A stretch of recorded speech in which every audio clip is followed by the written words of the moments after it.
Sa dugo mo, O Diyos, gihugasan ang tibuok mong kinabuhi. Imong gihalad halang ka namo ang tanan namo kasalanan. Sa dugo mo, Diyos, gihugasan. Pagkamaayo mo, pagkabuutan mo, angayan lang yun, simbahon ka.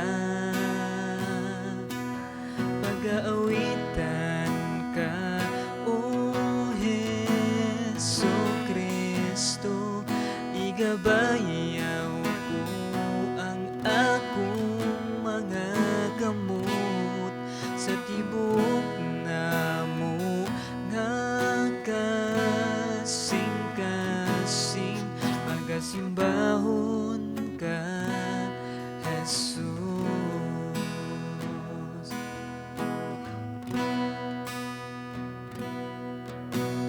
Ang tibuok mong kinabuhi, imong gihalad halang ka namo ang tanan namong kasalanan. Sa dugo mo, O Diyos, gihugasan. Pagkamaayo mo, pagkabuutan mo, angayan lang yun, simbahon ka. Pag-aawitan ka, O Hesu Kristo, igabayaw ko ang akong mga kamot sa tibuok namo nga kasing-kasing, magasimbahon ka, Jesus. Pagasimbahon ka, Jesus. Pagasimbahon ka, Jesus.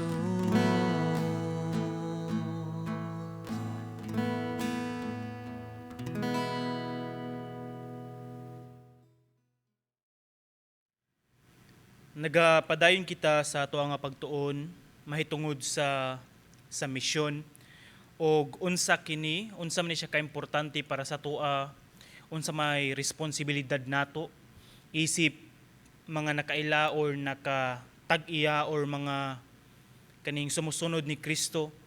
Unsa may dapat atong buhaton sa ingon ani nga mga sugo sa Dios. Atong tanawon ang mensahe sa Ginoo kung unsa ang ipaabot niya sa tua mahitungod sa iyang gipaabot o iyang mando nga misyon para sa matag usa sa iyang mga kanakan. Tungod kay kung atong tan-awon na ay mga pipila ka mga rason ngano dagan sa mga tao nibisan nakaila sila sa Ginoo, dili gihapon sila mudawat sa Ginoo. Dagan sa mga tao nga bisan na sila relasyon sa Ginoo pero wala gihapon nagatuman sa sugo sa Dios. Nibisan daghan sa mga kaanakan sa Dios, nibisan daghan sa mga Kristohanon nasayod nga diin atong sangyawan ang mga tao mahitungod sa ebanghelyo, mahitungod kang Kristo, mahitungod sa gugma sa Dios. Mao ni siya ang misyon nga atong ipaabot ngadto sa mga tao nga wala pa nakaila sa Ginoo. Apan madawat man nato or dili na ay mga pipila ka mga kaigsuonan nato diha sa pagtuo nga diin nawagtang sa pitik sa ilang kasing-kasing ang pagbuhat niini, ang pagpaambit sa mensahe sa Dios ngadto sa mga tawo nga wala pa makaila sa Ginoo. Ug mao na siya nga atong paghisgutan karon ngano nga unsa man ang mga pipila ka rason ngano daghan man sa mga tao ni bisa nakaila sila sa Ginoo, bisa nakadawat sila sa Ginoo, bisa na sila relasyon sa Ginoo, wala nagatuman sa sugo sa Dios. Atong tan-awon ang mga pipila ka mga anggulo ug atong tan-awon unsa ang mensahe, realidad, unsa ang kamatuoran nga naa sa Biblia, naa sa pulong sa Dios nga gusto niya ipaambit sa matag usa kanato. Ang mensahe sa Dios akong pagbasahon diha sa libro sa Mateo kapitulo 9 bersikulo 35 hangtod sa 38. Balikon ako ang akong pagbasahon makita diha sa Biblia sa libro sa Mateo kapitulo 9 bersikulo 35 hangtod sa 38. Ang pulong sa Dios nagaingon, unya gilibot ni Jesus ang tanang kalungsuran o kabaryohan, nanudlo siya didto sa ilang mga sinagoga o giwali niya ang maayong balita bahin sa paghari sa Dios. Giayo usab niya ang mga tao sa tanan nilang balatian ug sakit. Sa pagkakita niya sa daghang mga tao, naluoy siya kanila kay nagluyaman sila ug walay kadasig, murag mga karniro nga walay magbalantay. Busa, giingnan niya ang iyang mga tinun-an, daghan ang anihunon apan diutay ra ang mga ngani. Busa pag-ampo kamo sa tag-iya sa anihon aron magpadala siyag dugang pang mga ngani. Ang Dios nagapanalangin ng daan sa iyang mensahe ug sa atong pagtuon karon. So sa ato nakita, sa ato nabasa diring dapita, sa kinalasan nga bersikulo, ato makita nga din daghan kayo ang anihunon, pero diutay lang ang mga ngani. So ato makita niini, mao ni siya ang realidad, mao ni siyang kamatuoran sa misyon nato karon. Nga diin daghan pa kayong mga kanasuran, daghan pa sa mga tao nga wala makaila kung kinsa ang Dios, nagkinahanglan sila makabaton sa relasyon sa Dios. Kung ato makita diring dapita, ang kamatuoran mao ni nga nagkinahanglan ta og daghan pa nga mga tao nga musulti mahitungod sa mensahe sa Dios. Pero kung atong tan-awon, daghan sa mga tao nga nakaila sa Ginoo, daghan nga mga kaanakan sa Dios, pagkanindot unta kung atong pamalandungon nga di na matag-usa, aktibo nga nagsulti sa mensahe sa Ginoo. Pero mao na atong giingon nga mapakyas man ang tao na may mga pipila ka mga kaigsuonan nato nga wala nakabuhat niini. Ang atong buhaton atong dasigo na matag-usa nga diin ato ginisiyang mabuhat nga naay kalipay dili pinugsanay, kinasing-kasing dili sining-kasingka, kun dili malipayon tayo nagabuhat nagatuman sa sugo sa Dios.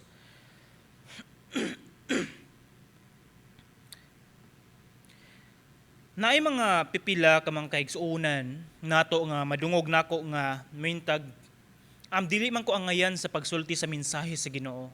Kung atong tan-awon, gibuhat ka sa Dios, nakaila ka sa Dios, nakadawat ka sa Dios, nagabaton kag relasyon sa Ginoo, gihimo kaniyang angayan sa iyang atubangan o angayan ka sa pagsulti sa iyahang mensahe. Naay mga pipila ka rason maingon nga dili man ko tinawag. Kung atong tan-awon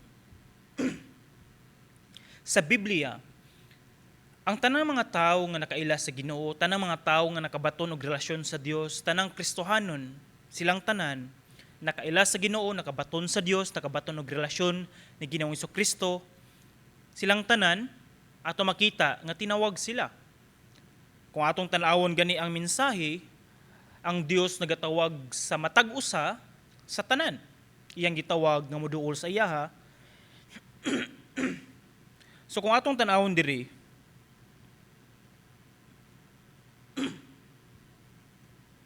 kung naa may pipila nga maingon nga dili ako tinawag, ato hinumduman nga gitawag ka sa Ginoo o gimo nang ato ipaambit ngadto sa uban ang kaning mensahe sa Dios nga sila pod makadungog sa maong gugma, sa grasya mahitungod sa kaluwasan. Na moingon nga dili ko kabalo, dili ko angayan, dili ko daghan kayong mga rason nga maingon nga dili na ko kaya. Atong tan-awon nga diin Ang pagsulti sa mensahe sa Ginoo kana siya nga gahom na siya sa balaang Espiritu Santo. Do tan-aw nato nga diin murag di nato makaya, murag rason sorry po.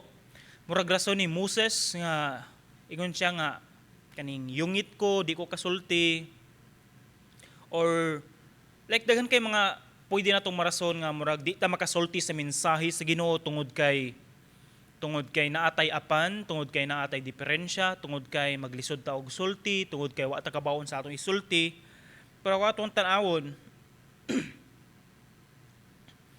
ang mensahe sa Dios nagpasabot diri nga diin gihatagan na taniyag kaalam, gihatagan taniya og kahibalo, gihatagan taniyag abilidad, gibag-o ta sa Dios, nasayod ta ato na sinati ang kaayo sa Dios nga pwede nato siyang masulti sa mga tao kung giunsa pag usab sa Ginoo ang atong kinabuhi, ang atong testimonyo, ang ato ang mga kaagi, ang ato ang kasinatian, kuyog ang Dios, uban ang Dios, ang mga milagro ang gibuhat sa Dios sa atong kinabuhi.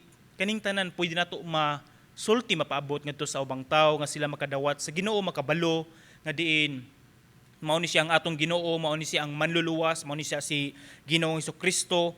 Ug ato makita nga diin ang Dios pod ang balang Espiritu Santo naghatag pod og espirituhanong gasa sa matag usa nga din ato na siyang magamit nga diin mapaabot nato ngadto sa mga tao, mapaila kung kinsa ang Dios sa ilang kinabuhi. So atong tan-awon ni bisan gani sa libro sa Episo, mayunta nga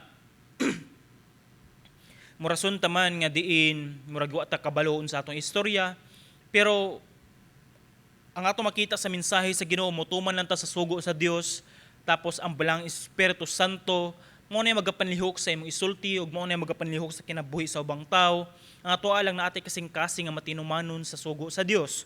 Mo na siya nga diin kitang tanan mga kaanakan sa Ginoo, hinaot nga naatay kasing-kasing sa pagtuman sa sugo sa Dios, sila bina sa ato ang misyon. And then ato makita niini nga daghan pod sa mga tao maingon nga dili ko mag-evangelize, di ko magsangyaw, di ko magpaambit sa mensahe sa Ginoo tungod kay murag wala siya sa job description ako. Murag lahi ko, so dili ko pwede na ana. No. Kitang tanan, regardless or bisan unsa man ang atong trabaho, bisan unsa man ang atong status sa kinabuhi, unsa man atong naabot sa kinabuhi, kitang tanan gitawag ta sa Ginoo o gihatagan tag gasa sa Dios o kitang tanan nasayod nga diin sa pitik sa atong kasing-kasing natay kabug-aton, natay responsibilidad, natay gugma sa pagbuhat, pagtuman, hilabi na sa pagpaambit sa mensahe sa Dios ngadto sa mga tao nga wala pa nakaila o wala pa nakabaton og relasyon sa Ginoo. So wala siya nakabase sa job description or unsa. Ato makita niini nga din daghan na ng mga pipila ka mga rason kung unsay nakababag, unsay nakakupot ngano daghan sa mga tao ang wala mituman sa sugo sa Dios, hilabi na sa misyon or hilabi na sa pagpaambit sa mensahe sa Dios ngadto sa ubang tao. Hinaot nga ato makita una kaning ngano man nga daghan sa mga tao, daghan sa mga Kristohanon or daghan sa mga tao nga naay relasyon sa Ginoo wala gihapon nagsulti sa mensahe sa Dios. Una nga rason, pinakauna mao ni siyang wala nila nakita kung unsa ka importante, unsa ka kanibang dinalian, unsa ka kaning emergency ang kaning ebanghelyo ngadto sa kinabuhi sa ubang tao.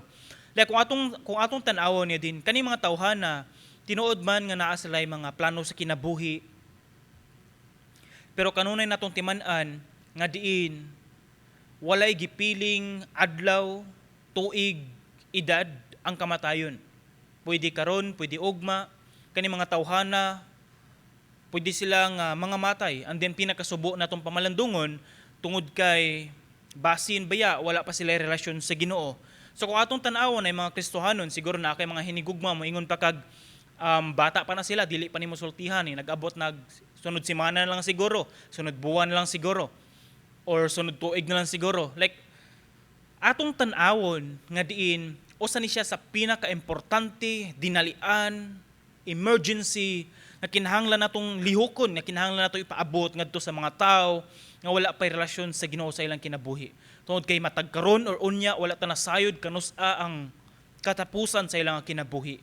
Ang atong mabuhat nga diin masigurado ang ilang kinabuhi, nga diin bisan mo biya sila niini nga lawas, magpabilin nga diin nindot ang ilang kahimtang tungod kay nakabaton sila og relasyon sa Ginoo. So hinaot nga diin ato makita nga dinusa ni siya sa pinakaimportante nga dapat atong dalion, nga dapat atong buhaton, dapat atong tumanon, ug mao nang usa sa mga rason ngano nga dagan sa mga kaanakan sa Ginoo ato makita nga diin wala nagatuman sa mensahe sa Dios, wala nagatuman sa sugo sa Dios, wala nagpaambit sa maayong balita ngadto sa ubang tao tungod kay mao ni wala nila nakita unsa ni siya ka emergency, wala nila nakita unsa ni siya ka importante, unsa ni nga grabe ka dinalian, like mao ni siya ang unang nga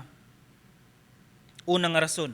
Siguro mo ingon sila nga diin mas importante pa ang ilang trabaho. Siguro mo ingon mas importante pa ang politika. Siguro mo ingon mas importante pa ang pamilya. Siguro mo ingon nga mas importante ang pag-eskwela. Siguro mo ingon nga mas importante pa ang bakasyon. Like daghan kayo mga posibilidad o daghan kayo mga rason nga pwede natong mahatagan og bili kumpara sa misyon o kumpara sa ebanghelyo nga makita nato nga mas importante pa ning butang nga kisa ani. So ako sa ning unahon tapos sunod na ni. So mao nang pipila ka mga rason ngano napakyas sa pagtuman ang mga pipila ka mga kaanakan sa Dios nga wala makapaambit sa mensahe sa Ginoo ngadto sa ubang katawhan. Ato makita niini nga diin always na to hinumduman kung unsa ang gibuhat ni Ginoong Hesukristo ngadto ibabaw sa cross para niining maayong balita nga atong ipaabot ngadto sa mga katawhan. Nagingon na mensahe sa Dios sa Roma 5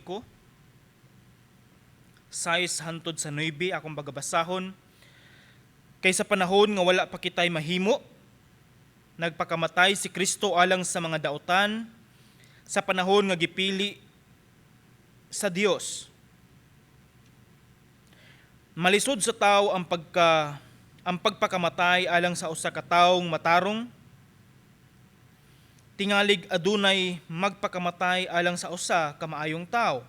Apan gipakita sa Dios kanato ang gidak-on sa iyang gugma, kaysa makasasala pa kita, nagpakamatay si Kristo alang kanato. Og karon nga gihimo na kitang matarong pinaagi sa iyang dugo, labi pagayod nga luwason kita niya gikan sa kasuko sa Dios. Ug mao na siya ang kaluwasan. Kung atong tan-awon ang mga pipila ka sa Roma 3 atras taog duha ka kapitulo 3:23 nga diin tungod sa sala sa tao, tungod sa ato mga sala nahilayo kita sa Dios. Sa Roma 6:23 nga din kaning sala nga mo'y nakapalayo nato sa Dios naa siya'y bayad, ug kanang bayad mao ang kamatayon. Kamatayon sa physical nga lawas, kamatayon sa spiritual nga aspito. Like layo kayo ang atong espiritu, patay ang atong espiritu sa Ginoo. Kinalasan ang pinakapait mao nga kung ang tao mamatay tapos wala siya relasyon sa Ginoo, mamatay siya nga din hangtod sa kahangturan, adto siya sa impierno. Ug mao na siyang kamatayon or ikaduhang kamatayon. Kamatayon ngadto hangtod sa kahangturan naa sa impierno, ngadto nagantos, like grabe ang kasakit. So kung ato makita, usab ni siya sa mga pinakaimportante nga nasi mong nahuna karon. Tungod kay mao ni siya ang kahimtang sa tao. Kung mamatay sila walay Kristo silang kinabuhi, magantos sila hangtod sa kahangturan, na impierno sila. And kung atong hunaon, pila man sa mga tao ang nailhan nato nga walay relasyon sa Ginoo. Tan-aw nato buhi pa sila, okay lang, jamming ta, lingaw ta, kuyog ta, manghaon ta, naay party, naay celebration, jamming kaayo, like happy kaayo, lipay kaayo. Pero how about naaba sila tinuod nga relasyon sa Ginoo? Tungod kay basin lingaw kay ta sa kalibutan, tapos human mobiya ta niini nga lawas hangtod sa kahangturan naa sa pag-antos. or ato silang sultihan sa mensahe sa Dios, sa maayong balita o hangtod sa kangturan, bisan mobiya sila sa lawas, hangtod sa kangturan naa sila sa tinuod nga kalipay, naa sa kamot sa Dios. Atoa sila sa langit. So ato makita niini nga mao siyang grabe ka importante nga atong ipaambit ang mensahe sa Dios ngadto sa ubang tao. Tungod kay una sa tanan, ang Dios mismo namatay ngadto ibabaw sa cross pagpakita sa iyang dakong gugma diri nato, nga din kita pod mismo ato makita nga din nalawas ako pinaagi sa kamatayon ni Ginoong Hesukristo ngadto ibabaw sa cross, ug sa samang paagi dapat nga ako usab magsulti kung unsa ang gibuhat ni Kristo sa akong kinabuhi ug akong ipaambit ngadto sa ubang tao unsa ang gibuhat sa Dios sa akong kinabuhi. Ug mao na siya dapat atong pagabuhaton.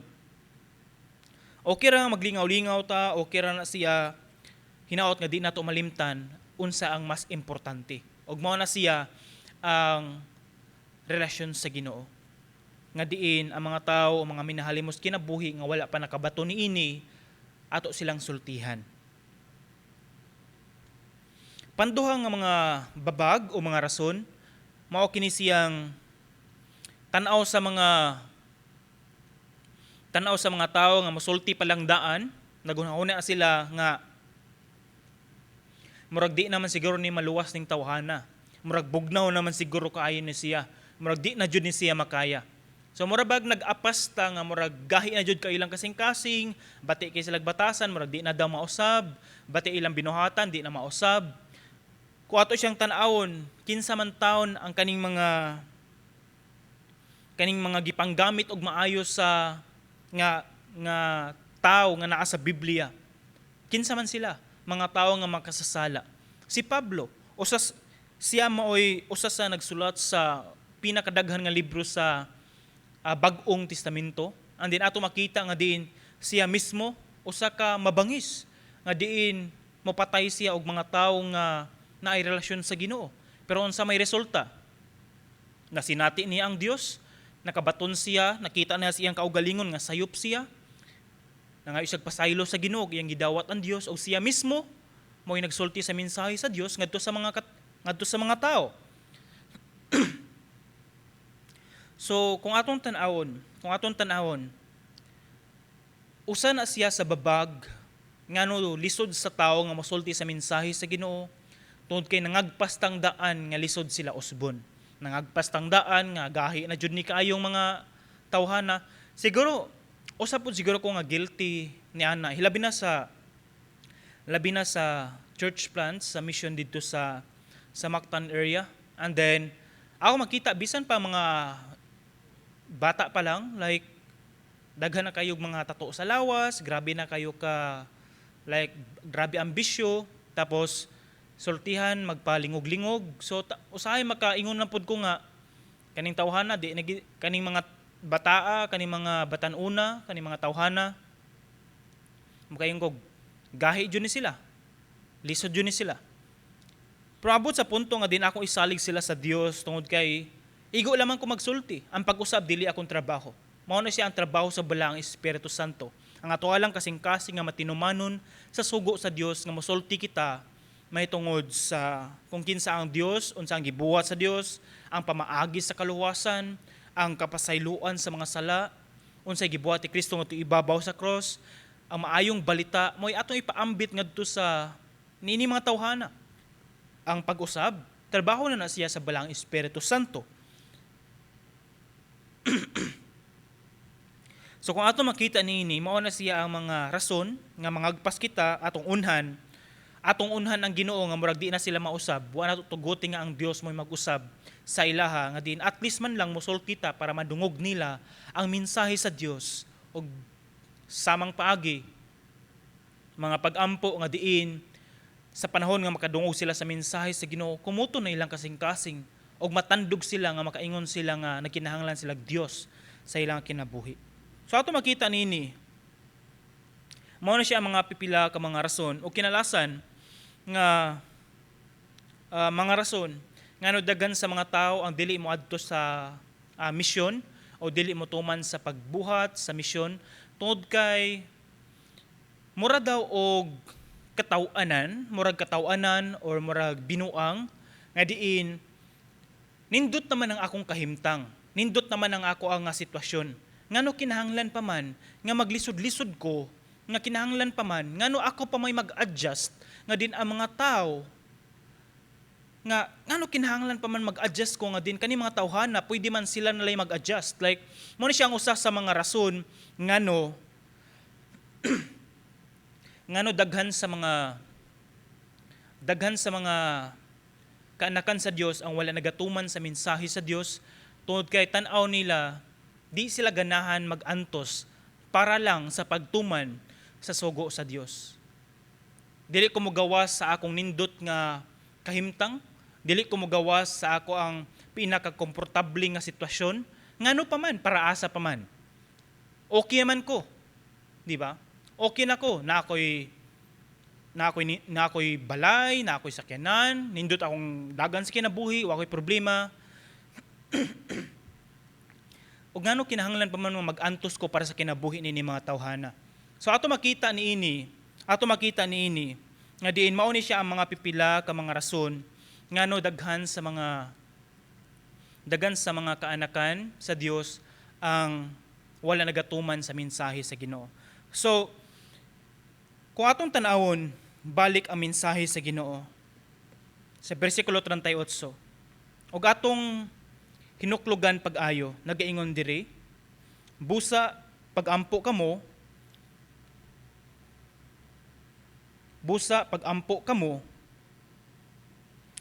sa tag-iya sa anihon aron magpadala siya dugang pang mag-aani. Sa bersikulo mabaw niini busa giingnan niya ang iya mga tinun-an daghan ang anihonon apan diutay ra ang mga ngani. So ang ako nga hagit sa matagusa isip nga aton nakita na sayra na sinati unsa ang gibuhat sa Dios sa atong kinabuhi. Akong gidasig ang matag-usa nga diin atong ilambigit ang atong kaugalingon, atong tumanon ang sugo sa Dios ug atong kabahin kita sa mga pamilya ug atong tugutan nga diin I am part, kabahin ako, kabahin ka, kabahin kitang tanan, mga anak sa Dios, magtuman ta sa sugo sa Dios. Atong tumanon ang sugo sa Dios, atong ipaambit ang mensahe sa Dios ngadto sa mga tawo nga wala pa nakaila sa Ginoo. Andam ka ba sa usa sa mga ngani? Tungod kay daghan kayong anihonon. Andam ka ba ug willing ka ba nga mahimo ka sa usa sa mga ngani sa mga tawo nga wala pa nakaila sa Ginoo pero andam humok ilang kasing-kasing? Andam ka ba? Kung andam ka, tuguti lang ang imong kasing-kasing, ihalad sa Ginoo, iabli ang imong mga ngabil. Tuguti ang Dios mo magapanlihok sa imong kinabuhi. Akong isulti, mao kini siya. Grabe kamubo ang atong panahon diri sa kalibutan. Hinaot nga atong magamit ang atong kinabuhi nga diin malipay ang Dios, mahimaya ang Dios, pinaagi sa pagsulti sa mga tao nga makabaton sila og Dios pod sa ilang kinabuhi. Mag-ampo kita. Labing gamhanan og balaan ang mga Dios, Ginoo nini nga mensahe nga among nadungog karon. Salamat Ginoo sa kanunay o Dios nga pagpahinumdom sa matag usa nga din ikaw ang Dios nga adunay plano, ikaw ang Dios nga diin nagmando sa matag usa, nga diin imong gisugo ang matag usa, nga diin among ipaabot ang imong mensahe ngadto sa ngadto sa mga tao Ginoo nga wala pa makaila, kung kinsa ka, wala pa makabaton og relasyon sa imuha. Tuguti o Dios sa tanang dalunggan nga namati karon. Kung pipila man sa ilaha Ginoo namati karon ug wala pa sila tarong nga relasyon sa imuha. Lord, I'm praying nga din ikaw o Dios padayon Ginoo magahikap sa ilang kasing-kasing nga ilang makita nga nakabuhat sila dili maayo sa imong atubangan ug nagkinahanglan sila Dios, nagkinahanglan sila sa imuha, nagkinahanglan sila kapasayloan sa ilang mga sala ug ila kang dawaton isip Ginoo og manluwas sa ilang kinabuhi. I'm praying Ginoo bisan sa ako makaigsuonan karon nga nabugnaw sa pagpangalagad.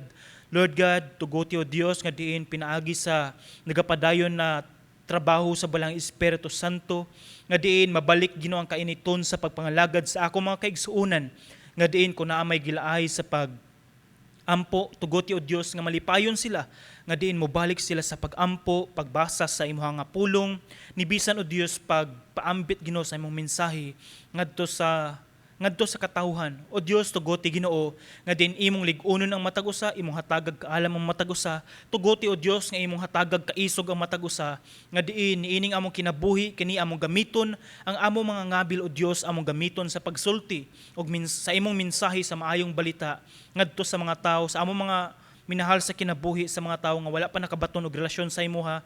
Tugoti o Dios kumuta ang matag usa sa among kasing-kasing nga mahimong pinitik sa among kasing-kasing ang pagsulti sa imong mensahe ngadto sa ubang tawo nga wala pa makaila kung kinsa ka. Dalaygon ka o Dios sa walay katapusan, tanad dungog himaya kanimo lamang sa pangalan ni Jesus. Amen ug amen.